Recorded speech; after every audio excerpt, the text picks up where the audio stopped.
Je n'arrive pas à vendre cette satanée formation. Comment faire? C'est peut-être la question que tu te poses. Il t'est peut-être arrivé de faire des lancements de formation en ligne et au final tu te retrouves avec très peu de ventes, avec surtout une énorme déception et un stress financier avec le manque de succès de la formation sur laquelle tu as pu travailler peut-être pendant quelques semaines, voire quelques mois. Eh bien, bonne nouvelle, parce qu'on va traiter de ça aujourd'hui. Je suis Nick Open et bienvenue sur le podcast du business de la connaissance où, tels des alchimistes, nous allons apprendre à transformer des connaissances en or. Et là, on va vraiment se focaliser sur cette notion de, d'un lancement du produit, d'une nouvelle formation. Et ce lancement est un échec. Pour cela, on va s'intéresser à notre ami Ludo. Alors, tu ne connais peut-être pas Ludo. Et lui, il aurait bien aimé que tu le connaisses. Il aurait bien aimé aussi que tu trouves de l'intérêt sur sa formation qu'il vient de sortir, parce que Ludo, il est désespéré. Il est désespéré pourquoi? Parce que, eh bien, sa formation a fait un flop total. Et en fait, ce qui s'est passé, c'est que il a bossé pendant un mois. Il a travaillé d'arrache-pied pour faire en sorte que sa formation soit la plus qualitative possible, qu'elle soit la plus aidante possible. Malheureusement, lorsqu'il a, avec un petit peu de stress, envoyé son mail pour communiquer à tout le monde, communiquer au monde la sortie de son nouveau programme de formation, eh bien celui-ci n'a pas marché. Il a attendu, avec un petit peu de stress, rafraîchi sa boîte email tous les 5 minutes, 10 minutes, puis toutes les heures, espérant, attendant cette satanée première vente. Au bout de 3 heures, enfin, une vente. Mais c'était pas suffisant et là il commençait déjà à être un petit peu déprimé et à se dire à quoi bon. Il attend et finalement, bilan à la fin de la journée, après avoir consulté une cinquantaine de fois sa boîte mail, seulement 2 ventes. C'était une formation qu'il avait mis au tarif promotionnel de 197 €. Il avait déjà vendu d'autres formations en amont, puis c'était pas trop mal vendu. Et celle-ci, ça a été véritablement une catastrophe. Et ce qui est pénible, c'est qu'il se dit, voilà, j'ai bossé pendant un mois. J'ai bossé pendant un mois pour rien. J'ai bossé comme un fou, d'arrache-pied. J'ai mis beaucoup de stress là-dessus. Et au-delà de ça, comment je vais faire? Moi, je misais tout mon mois financier sur le lancement de cette formation. Et là, je me retrouve déjà avec quelque chose qui ne marche pas. Donc, le stress financier, l'angoisse et une espèce de petit désespoir qui arrive là, de baisse de morale totale, qui va mettre Ludo KO pendant quelques jours. Si je te parle de ça, c'est que je l'ai vécu, tout comme Ludo, et je crois que finalement tout entrepreneur l'a déjà vécu, ce moment où on lance quelque chose et on se retrouve devant une espèce d'énorme flop. Et ce que je vais t'enseigner là, et tout ce que je vais pouvoir t'apporter, et justement, et notamment au travers du business à la connaissance et de la formation Business Code, je t'en reparlerai, c'est des solutions pour éviter cela, des techniques pour éviter de tomber dans tous ces écueils-là. Alors cet écueil, il a pu y tomber de différentes façons. Comment Ludo en est-il arrivé là? Eh bien, si je devais prendre un petit moment avec Ludo pour travailler avec lui, je commencerai à lui poser quelques questions. Et déjà, se poser la question, d'où est-ce que vient l'échec? Premier point. D'où est-ce qu'il vient? Et pour cela, je me focaliserai tout d'abord sur l'offre que propose Ludo. En d'autres termes, sur le produit qu'il propose. Ok, c'est quoi ta formation? À quel besoin répond-elle? Est-ce qu'il y a véritablement d'ailleurs un besoin sur ce que tu proposes?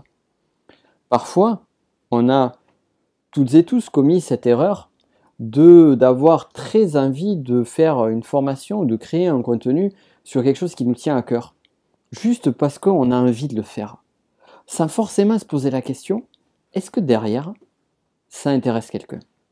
Est-ce que derrière, il y a une personne qui a véritablement besoin de cela?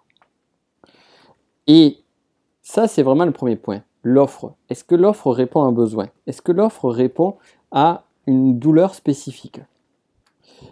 Et si ce n'est pas le cas, eh bien, qu'est-ce qu'on fait? On prend le produit, on le jette à la poubelle, on jette un mois de travail de notre ami Ludo à la poubelle? Ça serait bien dommage. Non, on peut arriver à retravailler dessus.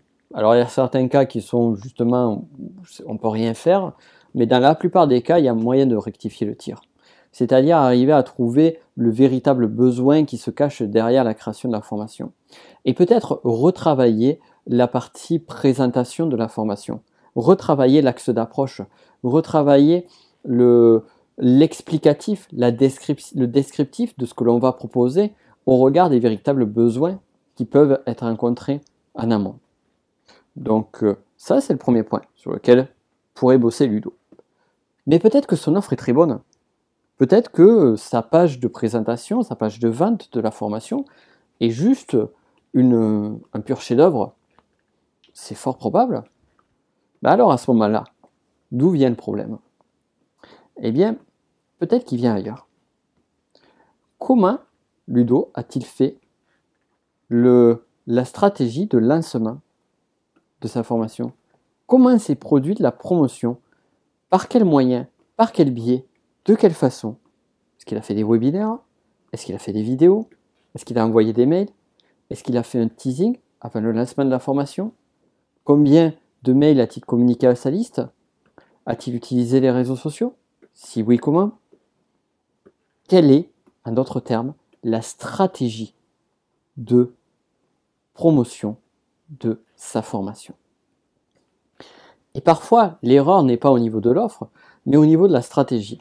Celle-ci a été mal abordée, celle-ci a été faite assez sommairement, celle-ci a été faite en voulant une énième fois réinventer la roue alors qu'il y a des techniques qui marchent très très bien. La stratégie. C'est notamment ce que j'enseigne sur Business Code avec les fameuses 52 stratégies clés en main pour savoir justement parmi ces 52 stratégies lesquelles vont être les plus utiles pour toi.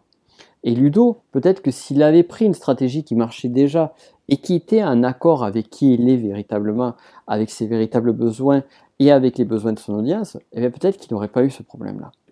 Donc peut-être que la stratégie de Ludo, elle est mauvaise. Si tel est le cas, c'est pas bien grave. Enfin, c'est pénible sur le coup, mais on peut là aussi rectifier le tir. On peut même arriver à rectifier le tir pendant le lancement d'un produit. Ça m'est arrivé à quelques reprises. Je lance une nouvelle formation, je me rends compte que ça ne prend pas.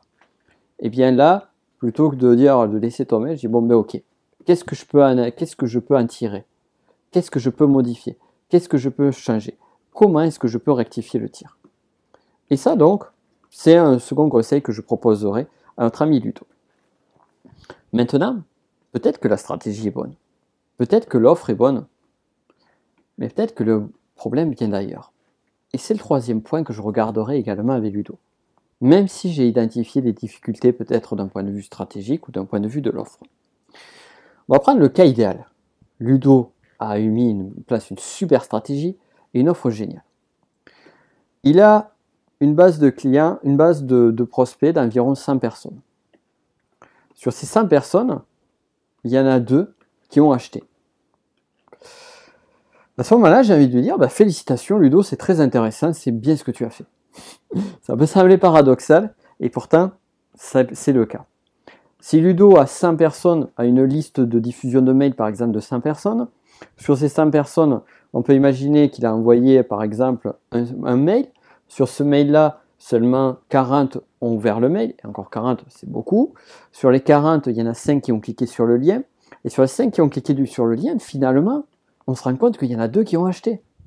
Ça veut dire que sa page de vente du produit a suscité, que je dise bien les bons chiffres, 40% de ventes. Bon, bien évidemment, 2 ventes sur 5 personnes qui sont venues sur la page, ce n'est pas représentatif. Et c'est justement à ça que je veux en venir. Ce n'est pas représentatif. C'est-à-dire que la problématique de Ludo est peut-être une problématique de taille critique. Et cette taille critique, eh bien, il ne l'a pas atteinte. Pourquoi? Parce qu'il n'a pas une audience suffisante, purement et simplement. Donc là, ici, le problème de Ludo, il est ailleurs. Il est sur l'audience, sur la génération d'audience. Peut-être qu'il n'a pas encore accès à développer au maximum son audience. Et du coup, les résultats qu'il a sont des résultats qui sont corrects, mais qui pour lui semblent faibles parce qu'il n'a pas suffisamment de monde qui le suit, purement et simplement. Donc là, à ce moment-là, qu'est-ce qu'on fait? Malheureusement, à court terme, on ne peut pas faire grand-chose, à part essayer de maximiser la conversion sur les personnes qui sont déjà prospects chez lui, intéressés, mais on ne peut pas faire grand-chose. Par contre, à moyen ou long terme, là, on peut commencer à axer dessus.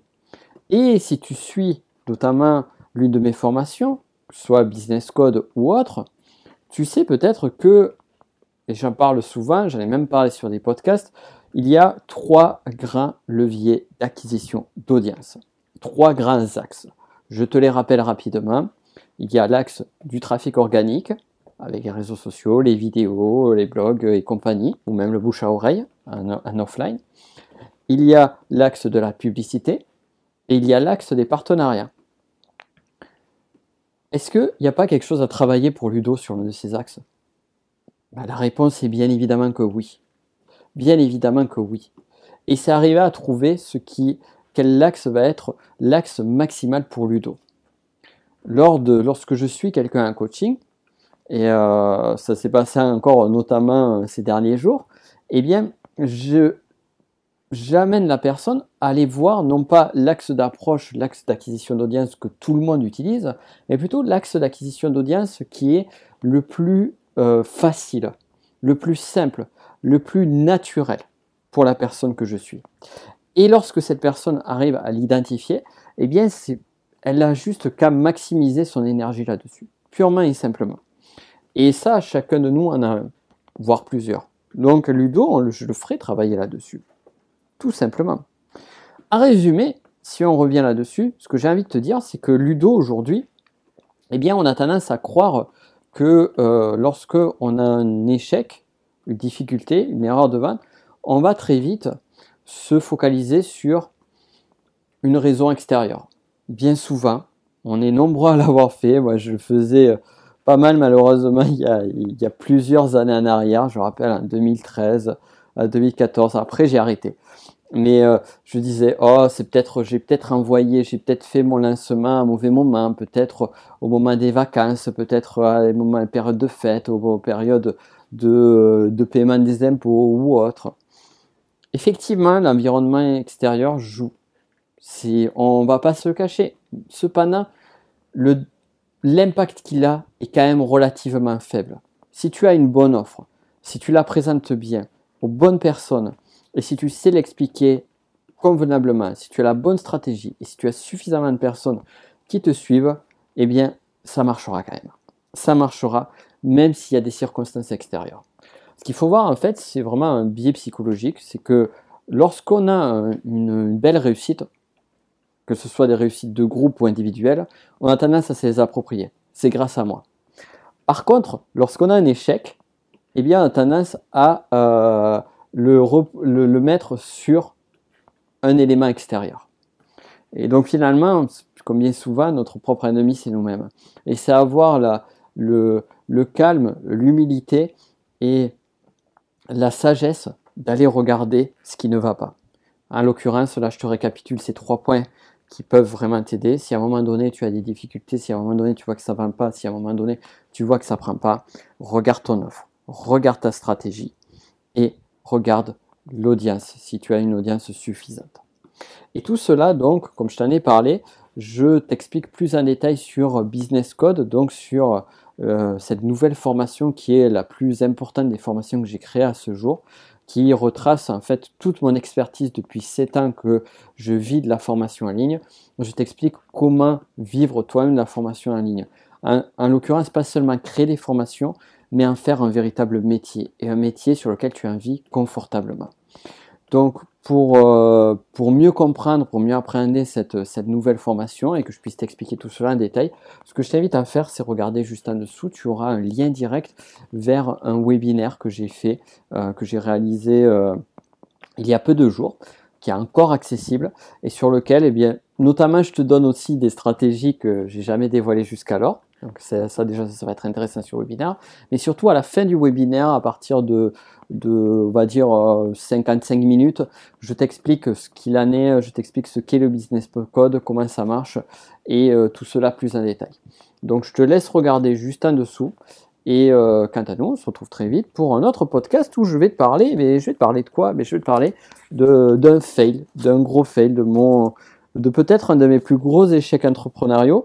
Et ce plus gros échec, c'était le tout premier, le tout premier lancement de produit que j'avais fait en 2011. Ça va être très intéressant parce qu'il y a énormément de choses à analyser de cet échec-là et énormément de choses que l'on peut apprendre derrière. Et d'ailleurs, cet échec est devenu après sur ce même produit qui a été une cuisante, pas défaite parce que j'aime pas ce mot-là, mais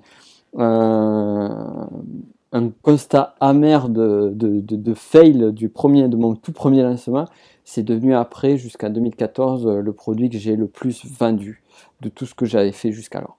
Donc ça va être très intéressant. D'ici là, je te laisse regarder en dessous. Regarde le webinaire, il va t'apporter pas mal de choses sur peut-on vivre du web et comment vivre du web. Et aussi, ça va te donner des infos sur le business code. Si tu aimes ce podcast, je t'invite à en parler à un maximum de monde. Ça serait super cool. Comme ça m'aide à diffuser au maximum ce podcast. Et puis si tu as envie de donner une petite note, 5 étoiles sur iTunes ou autre, libre à toi, ça sera super cool. Et je t'en remercie d'avance et je te dis à très vite pour d'autres conseils.